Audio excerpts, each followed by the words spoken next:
Me echaron de mi propia casa en medio de una tormenta, bajo la lluvia helada, mientras mi hijo gritaba que no quería una vieja inútil y enferma estorbando en su hogar. Las palabras salieron de su boca como cuchillos, pero lo que más me dolió fue que todo comenzó por una mentira de mi nuera. 3 horas después, mi teléfono sonó. Era la policía. Lo que me dijeron me dejó paralizada. Mi hijo se puso pálido cuando escuchó la verdad, pero ya era demasiado tarde.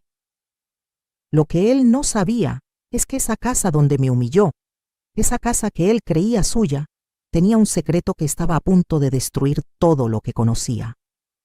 Sigue mi historia hasta el final y comenta la ciudad desde donde me estás viendo para saber qué tan lejos ha llegado mi relato.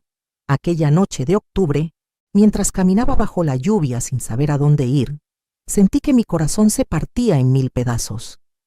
Pero para entender cómo llegué a ese momento, necesito contarte quién soy y cómo una madre puede terminar siendo tratada peor que una extraña por el hijo que crió con tanto amor. Me llamo Rosa Elena Hernández y tengo 67 años. Nací en un pueblito de Michoacán, donde aprendí desde niña que una madre lo da todo por sus hijos sin esperar nada a cambio. Eso fue exactamente lo que hice durante 42 años de mi vida. Mi historia es la historia de tantas mujeres latinas que nos sacrificamos pensando que el amor que damos regresará multiplicado. Qué equivocadas estamos a veces. Me casé joven con Roberto, un hombre trabajador pero de carácter difícil. Tuvimos a nuestro único hijo, Javier, cuando yo tenía 25 años. Desde el momento en que lo tuve en mis brazos, supe que haría cualquier cosa por él. Roberto murió cuando Javier tenía apenas 15 años, un accidente en la construcción que nos dejó solas a él y a mí. No teníamos nada más que una casita humilde y mis manos para trabajar. Trabajé limpiando casas, lavando ropa ajena, vendiendo tamales en las mañanas y quesadillas en las tardes. Mis manos se agrietaban del cloro y del comal caliente, pero no me importaba. Cada peso que ganaba era para que Javier pudiera estudiar, para que tuviera ropa limpia, para que nunca le faltara un plato de comida caliente. Mientras otras señoras de mi edad descansaban los domingos, yo trabajaba doble para pagarle sus útiles escolares, sus libros, sus uniformes. Recuerdo que Javier quería estudiar administración de empresas. La universidad estaba cara, pero yo le dije que no se preocupara. Tomé turnos extras, pedí prestado, empeñé las pocas joyas que me había dejado mi madre. Durante 5 años, me levanté a las 4 de la mañana para hacer comida que vendía en la universidad donde él estudiaba. Él comía gratis, y yo con lo que ganaba pagaba sus colegiaturas. Hubo veces en que yo comía solo tortillas con sal para que a él no le faltara su carne, su leche, sus frutas. Se enfermaba y yo me desvelaba cuidándolo. Luego iba a trabajar sin haber dormido. Cuando se graduó, lloré de felicidad pensando que todos esos sacrificios habían valido la pena. Mi hijo era un profesionista, algo que yo nunca pude ser. Javier consiguió un buen trabajo en una empresa de la ciudad. Yo estaba tan orgullosa. Él se mudó a un apartamento y yo me quedé en nuestra casita, la misma donde lo había criado. Nos veíamos seguido, me llamaba, yo le llevaba comida. Todavía éramos cercanos, o eso creía yo. Todo cambió cuando conoció a Vanessa. Ella era una mujer de la ciudad, con estudios, de familia con dinero. Desde el primer día que la conocí, sentí algo raro en la forma en que me miraba. Como si yo fuera menos, como si mi ropa sencilla y mis manos trabajadas la avergonzaran. Pero yo callé, porque veía a mi hijo enamorado, y una madre quiere ver feliz a su hijo, aunque eso signifique tragarse las humillaciones. Cuando se casaron, yo pagué la mitad de la boda. Gasté todos mis ahorros porque Javier me dijo que la familia de Vanessa pondría la otra mitad, y él quería quedar bien. Vanessa escogió todo: un salón caro, un vestido importado, una fiesta para 300 personas. Yo solo asentía, firmaba, pagaba. El día de la boda, Vanessa apenas me dirigió la palabra. En las fotos oficiales me pusieron hasta atrás, casi escondida. Los primeros meses todo parecía normal. Yo los visitaba cada semana. Les llevaba comida casera porque sabía que a Javier le encantaba mi mole, mis chiles rellenos, mi arroz con leche. Pero empecé a notar que Vanessa recibía mis tuppers con una sonrisa falsa y a veces los encontraba después en la basura, casi sin tocar. Le decía a Javier que estaba a dieta, que la comida muy condimentada le caía mal, siempre una excusa. Luego vinieron los comentarios, sutiles al principio, que si mi ropa era muy anticuada, que si mi forma de hablar era muy pueblerina, que si mis modales en la mesa no eran apropiados para cuando ellos tenían visitas. Javier al principio me defendía, pero con el tiempo empezó a quedarse callado y luego empezó a darle la razón. Un día llegué a visitarlos sin avisar y escuché a Vanessa hablando por teléfono con su madre. Decía que no entendía cómo Javier había salido tan educado, viniendo de una familia tan corriente, que yo era una campesina sin clase, que le daba pena cuando sus amigas preguntaban por su suegra. Me quedé paralizada detrás de la puerta, con el pastel de 3 leches que había hecho especialmente para ellos en las manos. Me fui sin hacer ruido, llorando todo el camino de regreso. Pero aún así seguí yendo, seguí llamando, seguí siendo la mamá que siempre fui.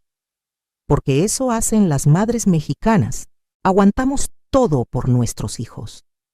Hace 2 años me diagnosticaron diabetes e hipertensión. El doctor me dijo que necesitaba cuidarme, menos estrés, buena alimentación, medicinas regulares. Las medicinas eran caras y mi pensión era pequeña.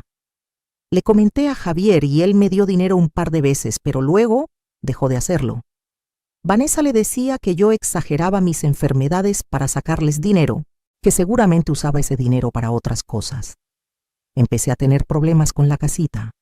El techo goteaba cuando llovía, la tubería estaba vieja, los cables eléctricos eran un peligro. Necesitaba reparaciones urgentes, pero no tenía dinero. Le pedí ayuda a Javier, solo un préstamo que yo le pagaría de a poco. Él me dijo que lo hablaría con Vanessa porque sus finanzas eran compartidas.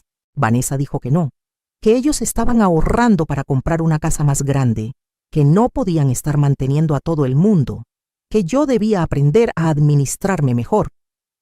Javier me lo dijo con vergüenza en la cara, pero me lo dijo. Yo que había vendido hasta mis recuerdos para que él estudiara, ahora no merecía ni un poco de ayuda. La casita se fue deteriorando más. Cada vez que llovía tenía que poner cubetas por todos lados. En invierno el frío se metía por las rendijas. Mis enfermedades empeoraron. Tuve una crisis de presión alta y me desmayé. Mi vecina, la señora Consuelo, me encontró y llamó a Javier. Él llegó al hospital hecho una furia, no porque yo estuviera enferma, sino porque lo habían llamado del trabajo para avisarle. Fue entonces cuando Vanessa tuvo su gran idea. Me dijeron que yo no podía seguir viviendo sola en esas condiciones, que me iba a morir en esa casa en ruinas, que lo mejor era que me mudara con ellos temporalmente mientras vendíamos la casita, y con ese dinero me conseguíamos un lugarcito más pequeño, pero seguro. Tal vez en un asilo de ancianitos donde me cuidarían bien. Yo no quería vender mi casa, era todo lo que tenía, los únicos ladrillos que me quedaban de una vida de trabajo. Pero Javier insistió. Me dijo que era por mi propio bien, que como su madre que era, él tenía la obligación de cuidarme. Me convenció diciéndome que sería solo temporal, que en unos meses arreglaríamos todo. Acepté. Vendí mi casita, la que había comprado con el seguro de vida de Roberto, donde había criado a mi hijo, donde estaban todos mis recuerdos. Me dieron 180,000 pesos. No era mucho, pero era lo único que tenía. Javier me dijo que él me lo guardaría en una cuenta de banco, porque yo no sabía manejar bien esas cosas, que así estaría más seguro. Me mudé a su casa con mis 2 maletas de ropa y las fotos de mi esposo. Vanessa me asignó el cuarto más pequeño, el que usaban de bodega. Tuve que dormir en un colchón viejo mientras mis muebles, los que no vendí, se quedaron apilados en un garage que rentaron.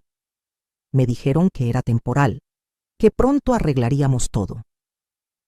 Los primeros días intenté ser útil. Limpiaba la casa, cocinaba, lavaba su ropa. Pensé que así al menos pagaría mi estancia. Pero Vanessa se molestaba por todo, que si limpiaba mal, que si su ropa cara necesitaba tintorería no lavado a mano, que si mi comida era muy grasosa y ella cuidaba su figura. Empezó a darme órdenes como si yo fuera su sirvienta, que le trajera agua, que le planchara su ropa, que me quedara callada cuando tenían visitas porque la avergonzaba. Javier no decía nada. Mi hijo, el que yo crié, al que le di todo, me veía ser humillada y miraba para otro lado.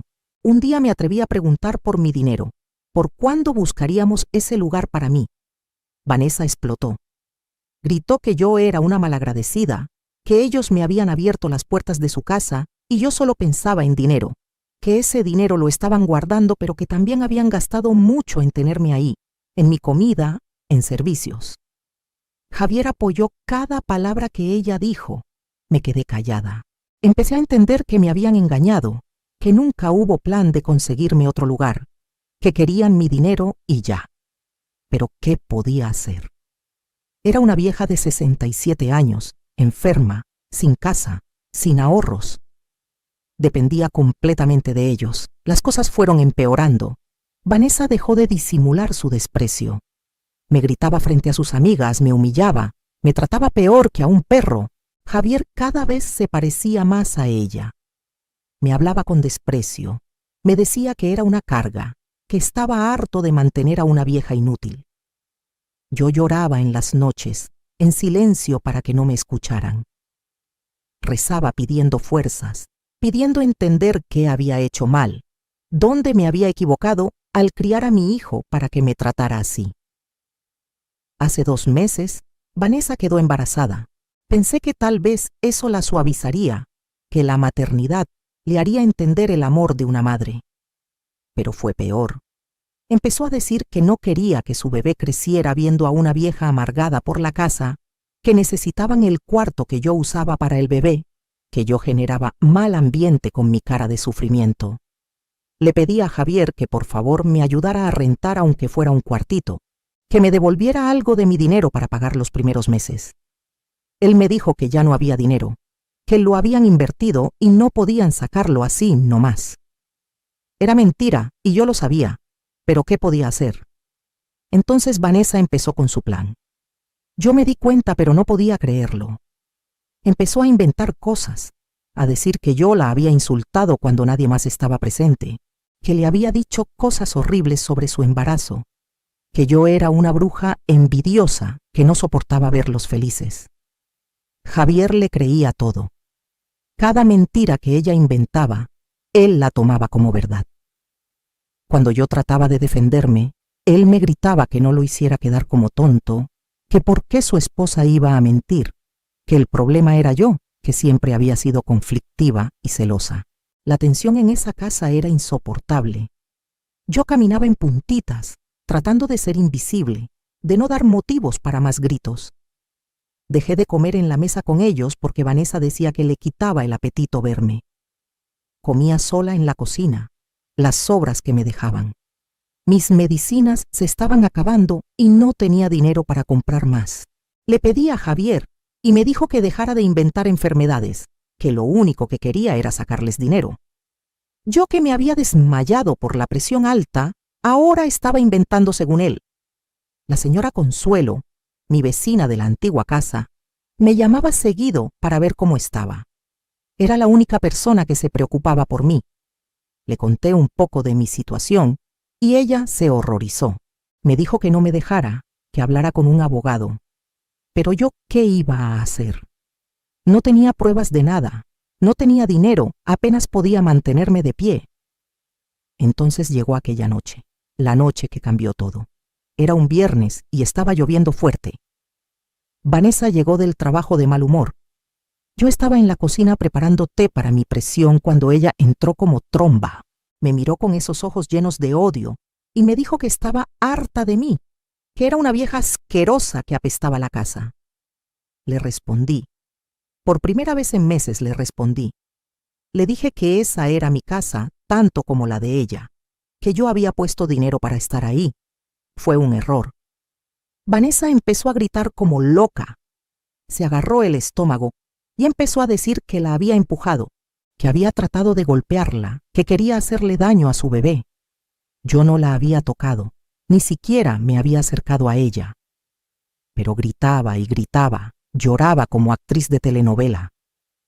Javier subió corriendo las escaleras. Encontró a su esposa llorando, abrazada de su estómago, y a mí paralizada sin entender qué estaba pasando. Vanessa le dijo entre sollozos que yo la había atacado, que le había dicho cosas horribles sobre su bebé, que la había empujado contra la pared. Mi hijo ni siquiera me preguntó qué había pasado. Me miró con un odio que nunca había visto en sus ojos. Se me acercó gritando, su cara roja de furia. Me dijo que era una vieja loca y peligrosa, que cómo me atrevía a tocar a su esposa embarazada, que me quería fuera de su casa inmediatamente. Intenté explicarle, le rogué que me escuchara. Le dije que Vanessa estaba mintiendo, que yo no la había tocado. Pero él no quería oír. Siguió gritando, sus palabras eran como golpes. Me dijo que era una mentirosa, una víbora, que siempre había sido una madre controladora y tóxica, que nunca había aceptado que él rehizo su vida. No podía creer que esas palabras salieran de la boca de mi hijo, el niño que yo había criado con tanto amor, al que le di mi vida entera, me estaba diciendo todo eso. Vanessa seguía llorando en el fondo, disfrutando cada segundo de mi humillación. Entonces Javier dijo las palabras que jamás olvidaré. Me gritó que me saliera de su casa, que no necesitaba una vieja inútil y enferma estorbando en su hogar, que no quería volver a verme, que estaba muerta para él. Le recordé que la casa también era mía, que yo había puesto mi dinero. Se rió con crueldad y me dijo que no tenía nada, que nunca hubo ningún papel que dijera que esa casa era mía, que el dinero que les di fue un regalo y que legalmente no tenía derecho a nada. Afuera la tormenta arreciaba, truenos y relámpagos iluminaban la sala donde se desarrollaba la peor escena de mi vida. La lluvia golpeaba las ventanas con furia, como si el cielo llorara por mí. Le supliqué. Me puse de rodillas y le supliqué a mi hijo que no me echara así, que afuera estaba lloviendo horrible, que yo estaba enferma, que no tenía a dónde ir. Vanessa le dijo que si no me sacaba ella, llamaría a la policía y diría que la ataqué, que me acusaría de intento de asesinato. Javier me agarró del brazo, con fuerza, con rabia. Me arrastró hasta la puerta mientras yo lloraba y le rogaba. Vanessa fue a mi cuarto y tiró mi ropa en una bolsa de basura. Mis fotos, mis cosas, todo revuelto como si fuera basura. Me empujó hacia afuera. Caí de rodillas en el jardín, la lluvia helada empapándome en segundos. Le grité que era su madre, que cómo podía hacerme esto. Él me miró desde la puerta, la luz de la casa detrás de él, Vanessa abrazada a su cintura con una sonrisa de victoria en los labios. Dijo que ya no tenía madre, que me olvidara de ellos, que si volvía a acercarme llamarían a la policía. Cerró la puerta con un golpe que resonó como un disparo en mi corazón. Me quedé ahí, de rodillas bajo la lluvia, empapada, temblando de frío y de dolor. Mis manos artríticas trataban de juntar mi ropa que se mojaba en el suelo. Mis medicinas se estaban arruinando con el agua. No tenía paraguas, no tenía abrigo, no tenía nada. Los vecinos miraban desde sus ventanas, pero nadie salió a ayudarme.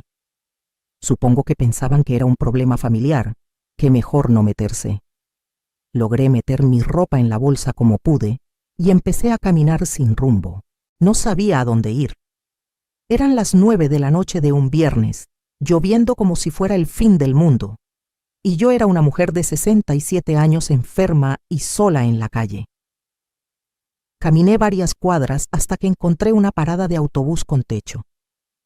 Me refugié ahí, tiritando, llorando, sin poder creer lo que me estaba pasando. Revisé mi bolsa buscando mi teléfono. Estaba mojado, pero aún funcionaba. Tenía 120 pesos en mi cartera. Era todo mi dinero en el mundo. Pensé en llamar a la señora Consuelo, pero ya era muy tarde y ella era mayor también. Pensé en ir a un albergue, pero no sabía dónde había uno. Me quedé en esa parada de autobús, viendo pasar los carros, viendo a las familias en sus casas calientes con las luces encendidas, y me pregunté cómo mi vida había llegado a esto. Pasaron casi 3 horas. 3 horas en las que repasé cada momento de mi vida, cada sacrificio que hice, cada noche sin dormir cuidando a mi hijo enfermo, cada comida que no probé para que a él no le faltara nada. Todo para terminar así, abandonada como un perro en la calle. A eso de las 12 de la noche, mi teléfono sonó. El número era desconocido. Contesté con la voz rota de tanto llorar. Era la policía. Una oficial me preguntó si yo era Rosa Elena Hernández, madre de Javier Hernández Sánchez. Le dije que sí, que qué pasaba. Lo que me dijo me dejó paralizada. Hubo un accidente. Vanessa y Javier iban en el carro, la lluvia, las calles mojadas, un tráiler que se pasó el alto. El carro quedó destrozado. Necesitaban que fuera al hospital inmediatamente. Vanessa estaba en cirugía de emergencia. Javier estaba consciente y preguntaba por mí. No lo podía creer. Horas atrás me había echado a la calle y ahora me necesitaba. Parte de mí quería decir que no, que él me había dicho que estaba muerta para él, pero era mi hijo. A pesar de todo, era mi hijo. Le dije a la oficial dónde estaba y me mandó una patrulla. Llegué al hospital empapada, con mi bolsa de basura con mi ropa mojada, temblando de frío y de shock. Las enfermeras me miraban con lástima. Una me trajo una cobija y café caliente. Me llevaron a donde estaba Javier. Tenía golpes, raspones, su brazo enyesado. Pero lo que más me impactó fue su cara cuando me vio. Sus ojos se llenaron de lágrimas. Me llamó mamá, con una voz quebrada que no escuchaba desde que era niño. Me acerqué a su cama. Él lloraba y lloraba pidiéndome perdón. Decía que había sido un idiota, un mal hijo, que no sabía qué le había pasado, que Vanessa estaba en cirugía porque había perdido al bebé y tal vez no sobreviviera, que todo era su culpa, que Dios lo estaba castigando por haberme tratado así. Yo quería estar enojada, quería reclamarle todo, pero verlo así, destrozado, arrepentido, no pude. Tomé su mano y le dije que estaba ahí, que no se preocupara. Él apretó mi mano y siguió llorando. Los doctores salieron después de 2 horas de cirugía. Vanessa había sobrevivido, pero perdió al bebé. Estaba estable, pero tardaría en despertar. Javier se derrumbó con la noticia. Yo me quedé con él toda la noche, ahí en ese hospital, todavía con mi ropa húmeda, sin haber comido, sin haberme tomado mis medicinas. Al día siguiente, Vanessa despertó. Cuando supo que perdió al bebé se puso histérica. Los doctores tuvieron que sedarla. Javier estaba destrozado pero también confundido. Me dijo que necesitaba hablar conmigo de algo importante. Me contó que antes del accidente, mientras manejaba bajo la lluvia, él y Vanessa habían tenido una discusión fuerte. Ella estaba molesta porque él, después de echarme, había mostrado algo de remordimiento. Le dijo que no fuera débil, que yo era una manipuladora, que finalmente se habían liberado de mí. Pero entonces Vanessa dijo algo que lo dejó helado. Dijo que ahora que yo estaba fuera, podían vender la casa sin que yo les causara problemas. Javier le preguntó qué quería decir con eso. Vanessa, creyendo que ya me había sacado completamente de sus vidas, le confesó que había estado planeando deshacerse de mí desde hacía meses. Le contó que había investigado y que legalmente, aunque no hubiera papeles, yo tenía derechos porque había aportado dinero y vivía ahí, que por eso inventó lo del empujón, para tener una excusa de echarme con violencia y que no pudiera reclamar nada. Que incluso había grabado sus propios gritos para tener evidencia de que yo era violenta. Javier me contó esto llorando. Dijo que cuando escuchó eso se dio cuenta del monstruo con el que se había casado, de cómo se había dejado manipular para volverse contra su propia madre. Estaba tan alterado manejando, tan furioso y confundido, que no vio bien la calle mojada. Por eso el accidente. Me quedé en silencio procesando todo. Por un lado sentía validación. Yo no estaba loca. Vanessa sí me había tendido una trampa. Por otro lado, mi hijo acababa de perder a su bebé por consecuencia indirecta de todo este drama. Era demasiado para procesar. Javier me rogó que lo perdonara. Me dijo que haría cualquier cosa para compensarme, que me devolvería mi dinero, que me compraría una casa, lo que fuera. Pero yo solo quería respuestas. Le pregunté cómo pudo creerle todo a ella, cómo pudo olvidar todo lo que yo hice por él. Me dijo que Vanessa era muy manipuladora, que poco a poco lo fue alejando de mí, que le metía ideas en la cabeza, que yo era controladora, que nunca lo iba a dejar ser feliz, que mientras yo estuviera cerca, ellos no podrían prosperar, que al principio él la defendía, pero después de oírlo todos los días, todos los meses, empezó a creerlo. También me confesó algo que me rompió el corazón. El dinero de la venta de mi casa, los 180,000 pesos, Vanessa lo había usado para ponerse implantes de seno y hacerse una cirugía estética. Ella le había dicho a Javier que era dinero de sus papás, pero era mi dinero.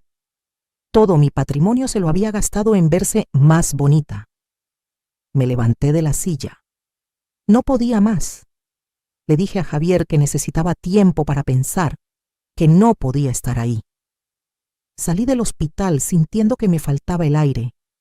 Afuera seguía nublado, amenazando con llover otra vez. Me senté en una banca del parque que estaba frente al hospital. Ahí fue cuando algo cambió en mí. Ya no sentía solo dolor, sentía rabia. Una rabia profunda que empezaba a hervir en mi pecho. Había sido demasiado buena, demasiado sumisa, demasiado dispuesta a sacrificarme. Y mira dónde me había llevado eso. Saqué mi teléfono y llamé a la señora Consuelo. Le conté todo, absolutamente todo. Ella se quedó callada un momento y luego me dijo algo que nunca olvidaré. Me dijo: Rosa Elena, ya es hora de que dejes de ser la víctima y te conviertas en la protagonista de tu propia vida. Tenía razón. Estaba cansada de llorar, cansada de suplicar, cansada de ser tratada como basura. Era momento de que Rosa Elena Hernández recordara quién era antes de convertirse solo en la mamá de Javier, antes de ser solo la suegra de Vanessa. La señora Consuelo me dijo que fuera a su casa, que ahí podía quedarme el tiempo que necesitara. Me ofreció su cuarto de huéspedes. Acepté agradecida. Llegué a su casa y por primera vez en meses me sentí segura. Me bañé con agua caliente, me puse ropa seca que ella me prestó, comí algo decente. Esa noche, en vez de llorar, me puse a pensar, a planear. Recordé que años atrás, cuando murió Roberto, además del seguro de vida con el que compré la casa, había otro beneficio. Una propiedad pequeña que estaba a nombre de los dos en un pueblo cercano. En ese tiempo la zona no valía nada. Era prácticamente monte. Por eso nunca le presté atención. Busqué entre mis documentos mojados y ahí estaba, el papel de esa propiedad. Decidí investigar. Me conecté al internet en el teléfono de la señora Consuelo y descubrí algo increíble. Esa zona ahora era una zona de desarrollo. Había hoteles, restaurantes, el gobierno había puesto infraestructura. Mi terrenito, que antes no valía nada, ahora valía una fortuna. Contacté a un abogado que me recomendó la señora Consuelo. Le mostré los papeles. Me confirmó que la propiedad estaba a mi nombre, bien registrada, sin deudas. Me dijo que fácilmente podía venderla en más de 2 millones de pesos, posiblemente más si esperaba un poco y la ofrecía bien. Me quedé atónita. 2 millones de pesos. Yo que creía que no tenía nada, que dependía de mi hijo, resulta que tenía una fortuna que ni siquiera sabía. El abogado me preguntó si quería vender. Le dije que todavía no, que primero necesitaba resolver otras cosas. Le conté mi situación, lo del dinero que aporté para la casa de Javier, lo de Vanessa. El abogado me dijo que aunque no tuviera papeles firmados, había formas de probar mi aportación, transferencias, testigos, cualquier evidencia de que di ese dinero específicamente para esa casa me daba derechos. Busqué en mi teléfono. Encontré mensajes viejos donde Javier me confirmaba que había recibido el dinero, donde hablábamos de nuestra casa, donde él me agradecía por invertir en la casa. El abogado sonrió. Me dijo que con eso y con el hecho de que había vivido ahí, tenía un caso sólido. Pero no quería solo recuperar mi dinero, quería justicia. Quería que mi hijo y especialmente Vanessa entendieran que no podían tratar a las personas así. El abogado me aconsejó esperar el momento correcto, juntar más evidencia, no mostrar mis cartas todavía. Entonces hice algo que nunca había hecho. Actué. Fingí. Me convertí en la Rosa Elena sumisa y dolida que ellos esperaban. Mientras por dentro planeaba cada movimiento, volví al hospital 2 días después. Javier se veía terrible, consumido por la culpa. Vanessa ya estaba despierta pero deprimida, apenas hablaba. Le dije a Javier que lo perdonaba, que entendía que había estado confundido. Él lloró de alivio y me abrazó. Le dije que no me importaba el dinero, que solo quería recuperar a mi hijo, que podíamos empezar de nuevo, olvidar todo lo malo. Javier estaba tan agradecido, tan arrepentido, que aceptó todo lo que le dije. Vanessa me miraba con desconfianza desde su cama, pero no dijo nada. Durante las siguientes semanas jugué mi papel perfectamente. Visitaba a Javier en el hospital, le llevaba comida, actuaba como la madre perdonadora. Vanessa salió del hospital una semana después. Cuando llegó a la casa, yo estaba ahí. Javier me había pedido que regresara, que esa era mi casa también. Vanessa no podía decir nada. Acababa de perder a su bebé. Había quedado como la manipuladora que era, y Javier estaba tan arrepentido que la vigilaba constantemente. Ella tenía que tragarse su odio y fingir que aceptaba mi presencia. Pero yo veía su mirada.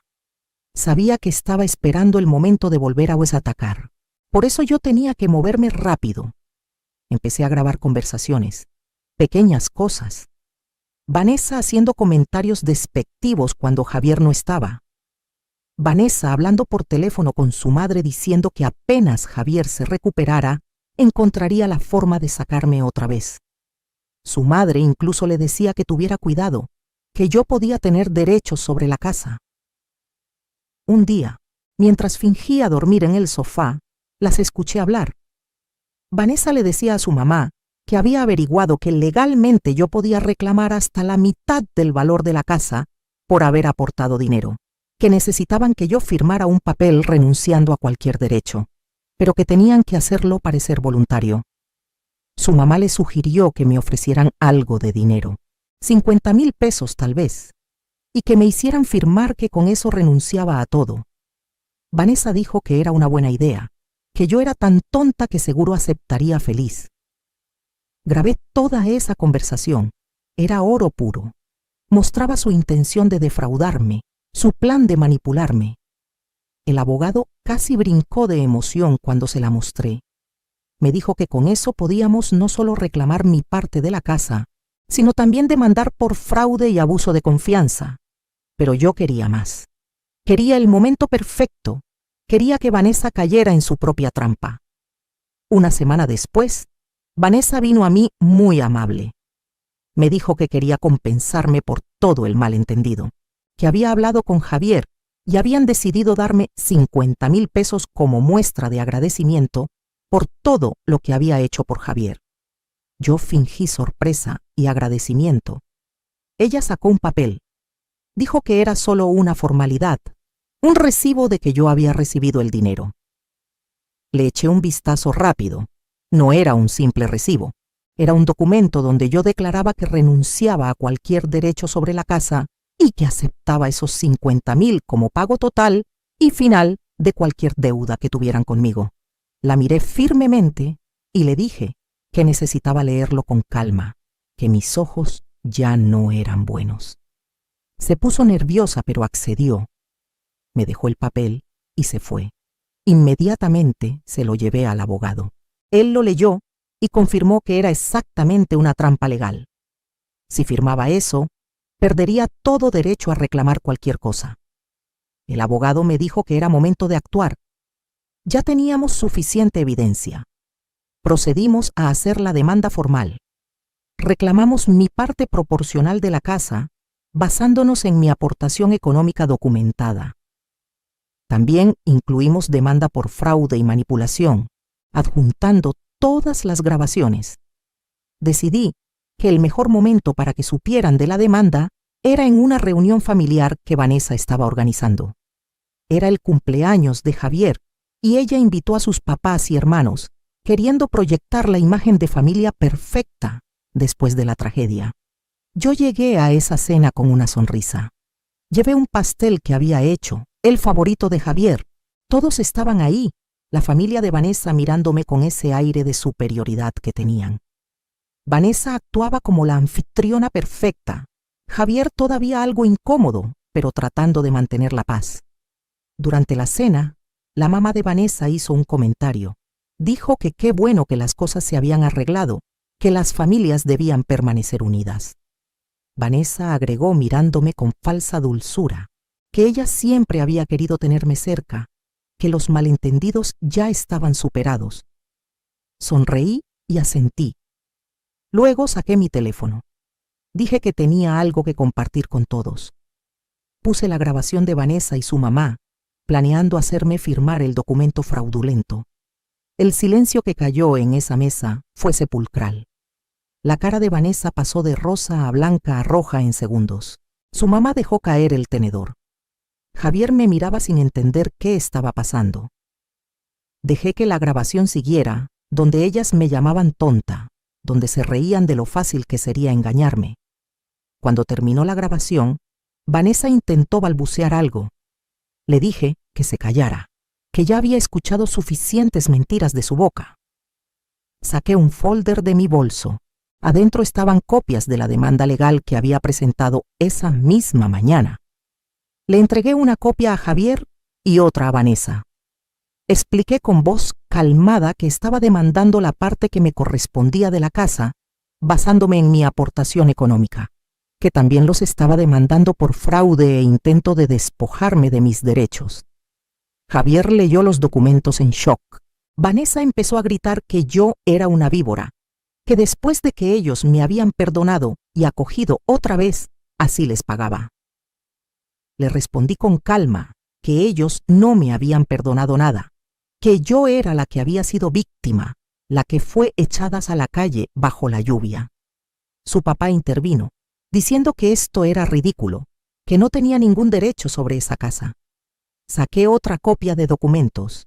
Eran los mensajes de Javier reconociendo mi inversión, los registros de la transferencia de dinero, el testimonio de la señora Consuelo sobre la venta de mi casa. El abogado me había preparado bien. Cada uno de sus argumentos ya lo había anticipado y tenía respuesta. El papá de Vanessa se quedó callado cuando vio que esto no era el berrinche de una vieja, sino un caso legal sólido. Pero entonces solté la bomba real. Saqué otro documento. Era el título de propiedad de mi terreno, junto con una evaluación reciente que mostraba su valor actual de más de 2 millones de pesos. Les dije que nunca dependí de ellos, que tenía mis propios recursos, que no era la vieja pobre e inútil que ellos creían. Javier estaba en shock absoluto. Vanessa lloraba, pero ya no de tristeza, sino de rabia impotente. Su familia estaba incómoda, queriendo irse. La imagen perfecta que Vanessa quería proyectar se había destruido completamente. Le dije a Javier que él tenía 2 opciones. Podía llegar a un arreglo conmigo fuera de corte, devolverme mi dinero completo más compensación por daños, o podíamos ir a juicio y dejar que un juez decidiera. Le advertí que si íbamos a juicio, todas estas grabaciones se harían públicas. Todo el mundo sabría cómo su esposa manipuló todo. También le dije que tenía otra opción. Podía comprarme mi parte de la casa a precio justo de mercado. Con el dinero de mi terreno y lo que me dieran por mi parte de la casa, tendría suficiente para comprarme una casa propia y vivir cómodamente el resto de mis días. Vanessa explotó. Gritó que esa casa era de ellos, que yo no iba a quitarles nada. Le respondí que yo no quería quitarles nada, solo quería lo que era justo, lo que me correspondía por derecho. Javier no sabía qué decir. Veía los documentos, las pruebas, todo era irrefutable. Su familia política se levantó incómoda y se fue. Se despidieron fríamente. Sabían que Vanessa había metido a Javier en un problema legal serio.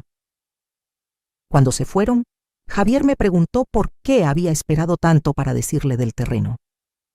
Le respondí que porque necesitaba ver si realmente estaba arrepentido o solo tenía miedo de las consecuencias, que necesitaba saber si mi hijo todavía existía en algún lugar o si Vanessa lo había cambiado completamente. Le dije que las últimas semanas había estado observándolo, que sí había visto arrepentimiento genuino en él, pero también había visto que seguía permitiendo que Vanessa lo manipulara, que cuando ella venía con sus planes de hacerme firmar papeles, él no me defendía, solo se quedaba callado. Javier se derrumbó.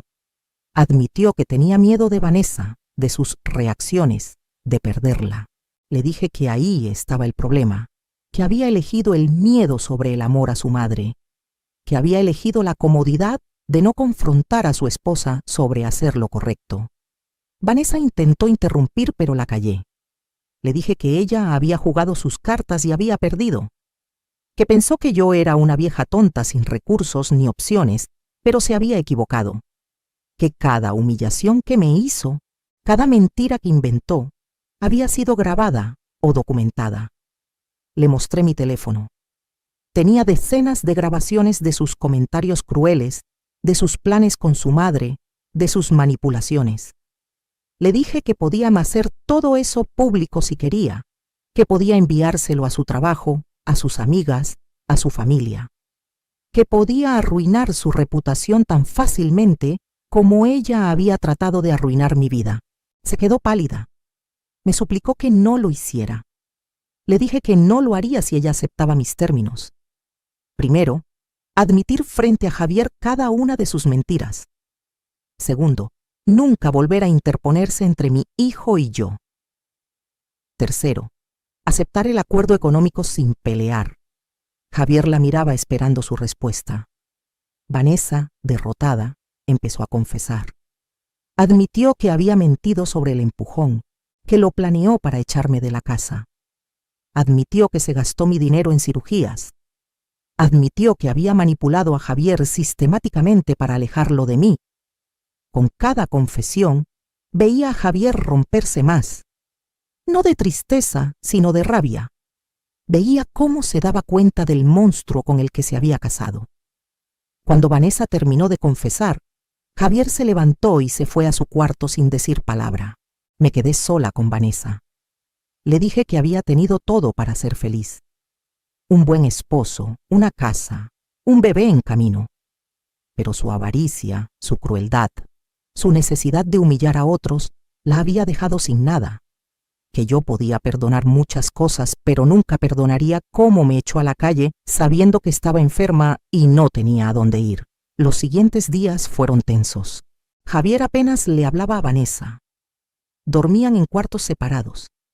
Él venía de hablar conmigo, pidiéndome que le diera tiempo para procesar todo. Yo le dije que tenía todo el tiempo del mundo, pero que el acuerdo legal necesitaba resolverse pronto. Vanessa trató de recuperar el control. Intentó seducir a Javier, luego intentó hacerse la víctima otra vez, pero él ya no le creía nada. Había visto la verdad y no podía desverla. Me confesó que se sentía estúpido, que no podía creer cómo se había dejado manipular. Le dije que Vanessa era experta en manipulación, que probablemente había hecho lo mismo con otras personas antes, que no se culpara demasiado, pero que tampoco se diera el lujo de volver a caer, que necesitaba decidir qué tipo de hombre quería ser. 2 semanas después, llegamos a un acuerdo. Javier vendería la casa. Con el dinero me pagaría mi inversión original más el 50% de la ganancia, que era más o menos lo que me correspondía legalmente. También me pagaría 100,000 pesos adicionales como compensación por daños y gastos médicos que tuve que cubrir sola. En total me tocarían alrededor de 400.000 pesos. Sumados a lo que sacaría de mi terreno, tendría más de 2 millones. Era más dinero del que había tenido en toda mi vida. Vanessa tuvo que aceptar. No tenía opción. Sus papás, cuando se enteraron de toda la verdad, estaban avergonzados de ella. No la apoyaron. Estaba sola en esto. La casa se vendió rápido. Era una buena propiedad en una zona cotizada. El día que firmamos los papeles finales, Vanessa me miraba con odio puro. Le sonreí. Le dije que esto era karma, que uno cosecha lo que siembra. Javier me entregó el cheque con el dinero que me correspondía. También me dio una carta. Me pidió que la leyera después. Acepté el cheque. Firmé los documentos finales liberándolos de cualquier otra obligación y me fui. Llegué a casa de la señora Consuelo y abrí la carta. Javier escribió páginas enteras disculpándose, explicando cómo Vanessa lo había manipulado gradualmente, cómo se dio cuenta demasiado tarde. Decía que se iba a divorciar de ella, que no podía seguir con alguien capaz de tanta crueldad. Me pedía que cuando estuviera lista, le diera una oportunidad de recuperar nuestra relación. Lloré leyendo esa carta. No de tristeza, sino de liberación. Ya no tenía que suplicar amor, ya no tenía que aceptar migajas de atención. Tenía mi dinero, mi independencia, mi dignidad de vuelta. Decidí vender mi terreno. Un desarrollador me ofreció 2.300.000 pesos. Acepté. Con ese dinero más lo de la casa, tenía casi 3 millones de pesos. Era rica, al menos para mis estándares. Compré una casita preciosa en un fraccionamiento tranquilo, 2 recámaras, jardín pequeño, en una zona segura. Me costó 1.200.000. El resto lo invertí siguiendo consejos del abogado. Parte en un fondo de retiro, parte en una cuenta que me daba intereses mensuales para vivir cómodamente. Por primera vez en décadas no tenía que preocuparme por dinero. Podía comprar mis medicinas sin angustia, comer bien, salir cuando quisiera. Me compré ropa nueva, me hice un corte de pelo, me sentía renovada. La señora Consuelo estaba felicísima por mí. Nos hicimos aún más cercanas. Ella venía a visitarme a mi nueva casa. Tomábamos café en mi jardín, platicábamos horas. Tenía una amiga de verdad, no solo conocidas. Empecé a hacer cosas que nunca pude hacer. Me uní a un grupo de mujeres de la iglesia que hacían manualidades. Aprendí a tejer, a hacer bisutería.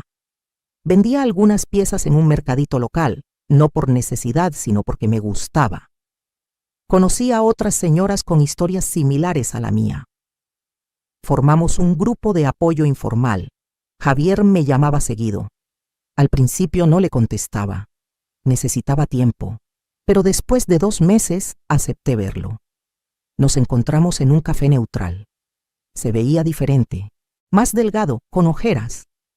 Me contó que se había divorciado de Vanessa, que ella mostró su verdadera cara cuando supo que no iba a sacar dinero del divorcio. Se puso violenta, destructiva. Él tuvo que conseguir una orden de restricción.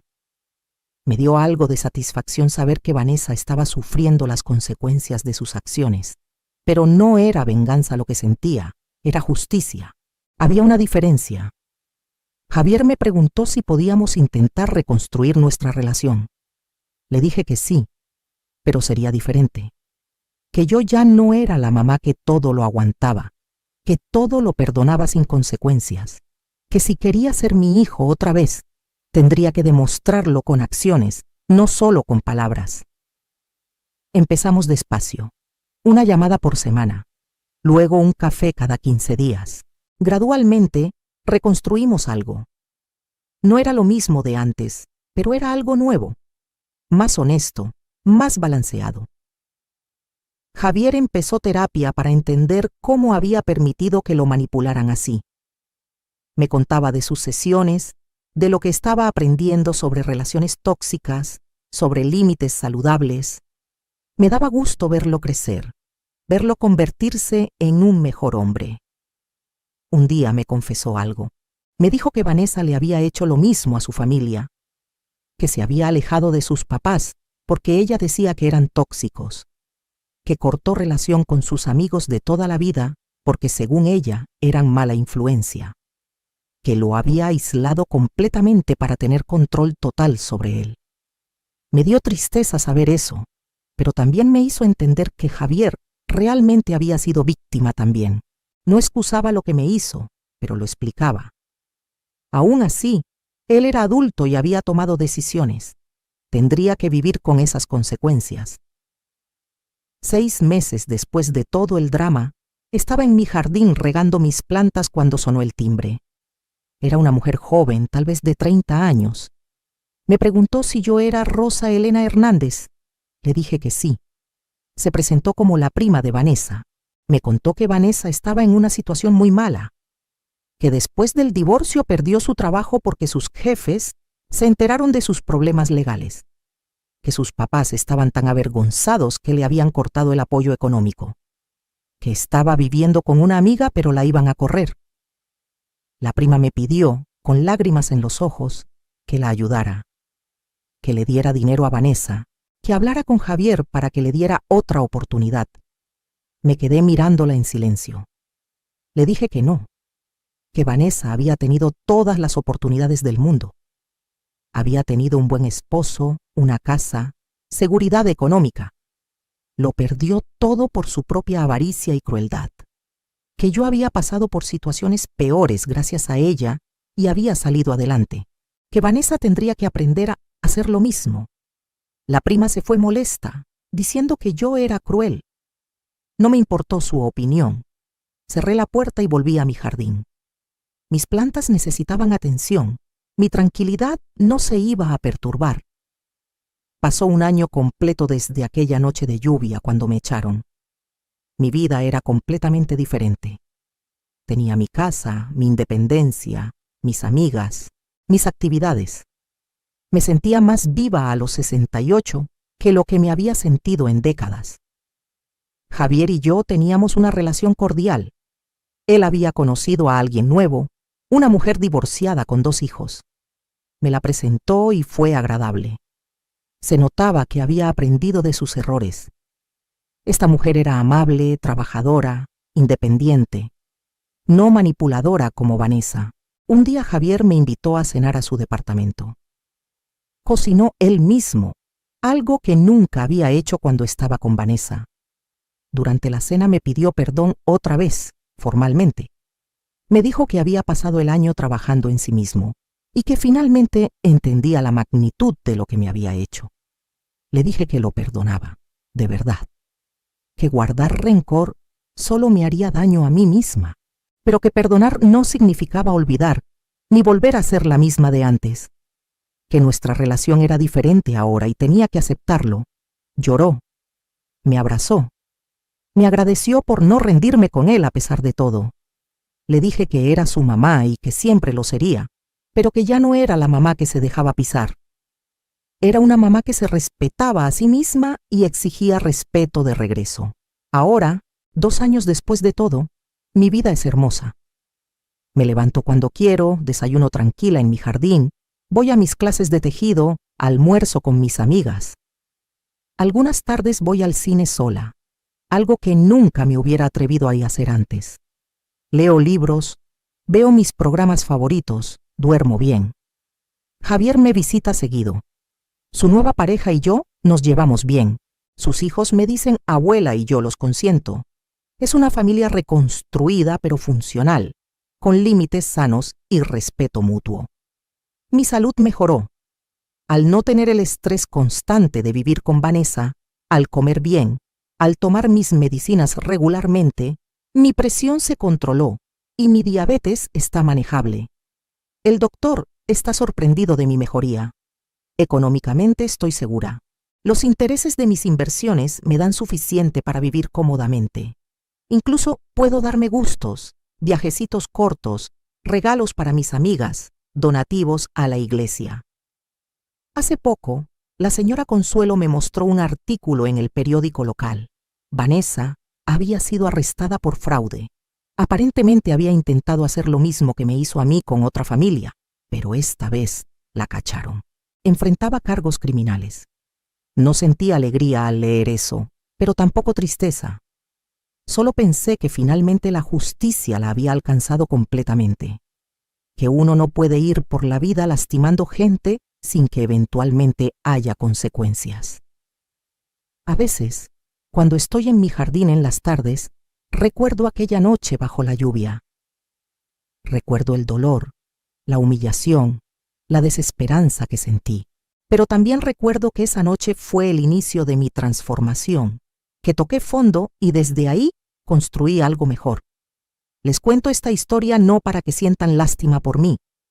La cuento para que sepan que nunca es tarde para defenderse, para reclamar lo que es suyo, para exigir respeto. Que ser buena persona no significa ser tapete. Que perdonar no significa dejar que abusen de ti. Aprendí que el amor verdadero, incluso el amor de madre, debe tener límites. Que sacrificarse por los hijos es hermoso hasta cierto punto, pero destruirse por ellos no beneficia a nadie. Que enseñarles a nuestros hijos que pueden tratarnos mal sin consecuencias no es amor, es permitir que se conviertan en malas personas. Aprendí que nunca debemos depender completamente de nadie, ni siquiera de nuestros hijos, que debemos tener nuestros propios recursos, nuestro propio espacio, nuestra propia identidad más allá de ser mamá, esposa o abuela. Aprendí que la venganza no es necesaria cuando tienes dignidad, que la mejor respuesta a quienes te humillan no es rebajarte a su nivel, sino elevarte tan alto que ya no puedan alcanzarte.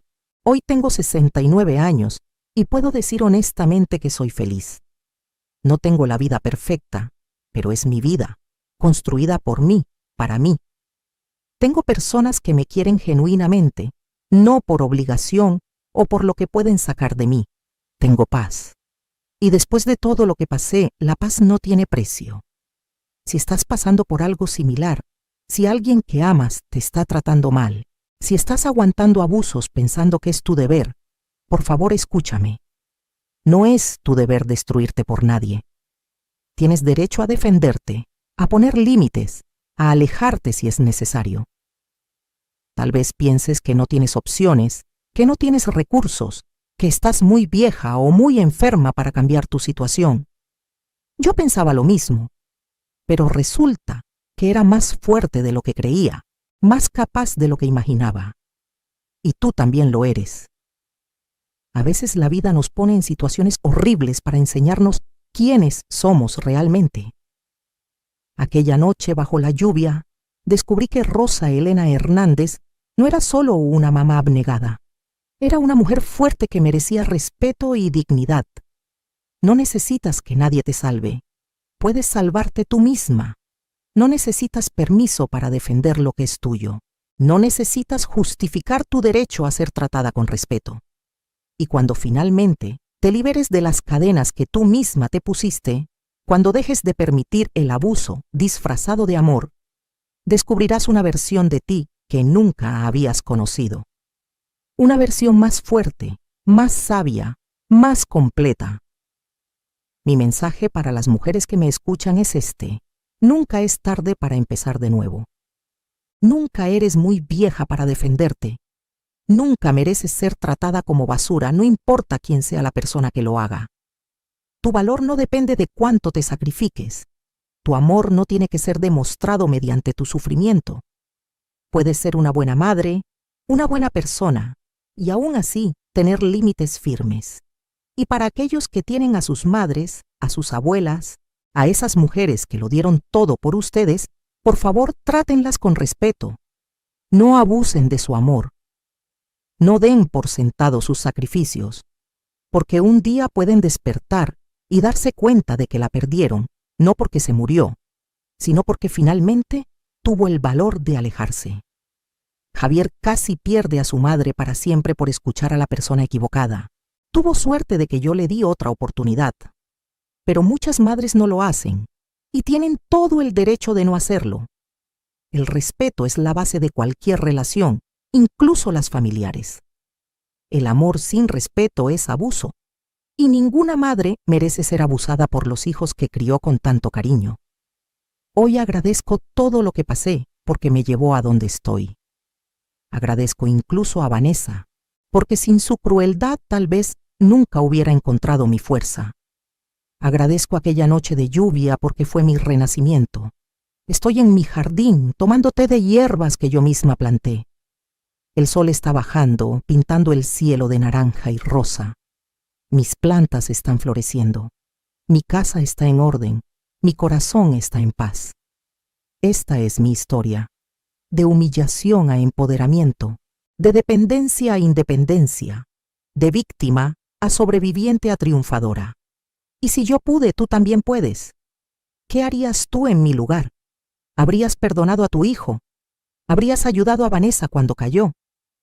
Comenta abajo, quiero saber tu opinión. Y si conoces a alguien que necesita escuchar esta historia, compártela. Nunca sabes quién necesita ese empujón para defenderse y cambiar su vida. Recuerda, el respeto se enseña permitiéndolo o no permitiéndolo. Elige sabiamente.